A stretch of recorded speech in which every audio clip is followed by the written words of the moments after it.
Pegiat anti korupsi khawatir akan kelanjutan penanganan kasus dugaan korupsi pengadaan pada Badan Nasional Pencarian dan Pertolongan atau Basarnas setelah Pusat Polisi Militer Tentara Nasional Indonesia atau Puspom TNI mengambil alih penanganan dua tersangka dari lingkungan tentara.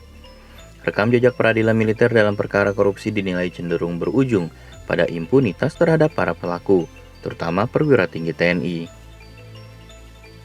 Ketua Perhimpunan Bantuan Hukum dan Hak Asasi Manusia Indonesia atau PBHI, Julius Ibrani mengatakan, selama ini peradilan militer menjadi satu-satunya lembaga yang luput dari gerakan reformasi, terutama dalam perspektif negara demokrasi, negara hukum, dan supremasi sipil.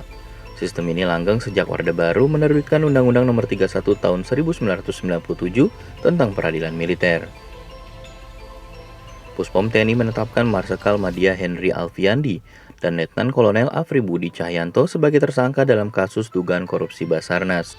Keduanya diduga menerima suap dari penyedia barang dan jasa di sejumlah tender yang digelar Basarnas pada tahun anggaran 2021 hingga 2023. Dugaan suap berupa komisi pemenangan lelang tersebut ditaksir mencapai 88,3 miliar rupiah. Kasus ini semula dibongkar oleh KPK dalam operasi penangkapan pada Selasa 25 Juli lalu. Belakangan, penindakan KPK terhadap Henry dan Afri menuai keberatan dari Puspom TNI yang merasa tak dilibatkan. Mereka beralasan bahwa Henry dan Afri Budi semestinya ditindak dalam lingkup peradilan militer. TNI menegaskan protes mereka terhadap KPK tersebut tak bermaksud melindungi personilnya yang diduga korup. Polemik penanganan kasus ini pun memantik masalah di lingkup internal KPK setelah para pegawai Komisi Anti Rasuah mempersoalkan pernyataan pimpinan mereka yang dianggap tak mendukung langkah penyidik.